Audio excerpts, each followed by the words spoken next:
In this video, you'll be learning about this topic. One final question on Liquid. I'm curious if you've had any sovereign nations, smaller nations, that have reached out to you to do central bank digital tokens on Liquid. Is this something that you've seen, heard? Yeah, so that's an interesting one. We're not directly engaged with them. It's Stablehouse, one of the Liquid members, but they've been working with the government of Bermuda to do a stimulus token, and they're using Blockstream AMP and they're using Blockstream Green to do this. So it's a stimulus token meant to pave the way for potentially a central bank digital currency. So what this is right now is you can spend at certain merchants because they're giving you this token that can be paying for certain things like food, but they don't want you to use it everywhere. But it only works in certain places. And the way you can do this is with Blockstream AMP issuing this managed asset. And we've also talked to some other people that want to do central bank digital currencies on top of Liquid. So it's very possible down the road that you might see this happen, or they might set up their own Liquid federation. But it would be like, that doesn't really matter because it's all Bitcoin-based tech. Everything is a fork of Bitcoin, so it's compatible with Bitcoin. And in the end, that's what matters. Wow. And so would they be using the Aqua app in order to conduct transactions, send, receive these tokens? Would that be the most likely outcome for users?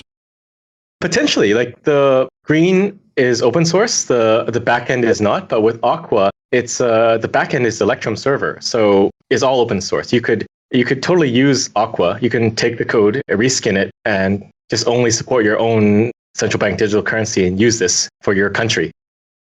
So changing gears again, one of the other initiatives that you guys have at Blockstream is now mining. And I think this announcement came out probably a year and a half, 2 years ago. Why get into this space? It's very competitive. I wouldn't suspect that the margins are, well, I guess I don't even know. I just know it's super competitive. So I guess I'm not fully understanding why you would step into this space.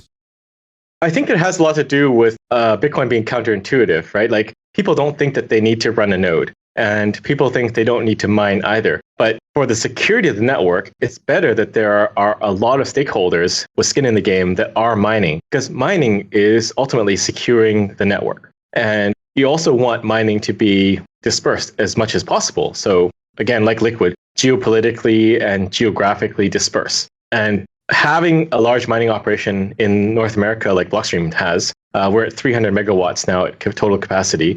It is good for Bitcoin because then that means hash rate is not all centralized in one region. And I also think it's important that a lot of companies do mine. So what we actually offer is we do some prop mining, proprietary mining our own Bitcoin, but we are primarily a hosting and service provider. So what we allow is for other companies to start mining. They can buy their equipment or they can contact Blockstream and we use our network to procure for them. But it's like a end-to-end solution. We can get your equipment, set it up, mine for you, and you can mine with any pool that you want to. But it's opening the door for people to easily get access to Bitcoin mining that otherwise may not mine.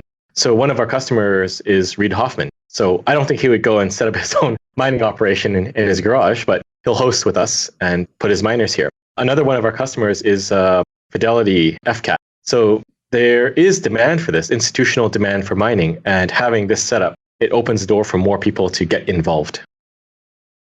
Thanks for watching. Make sure to subscribe and hit that notification bell so you don't miss out on the next podcast episode and new investing resources.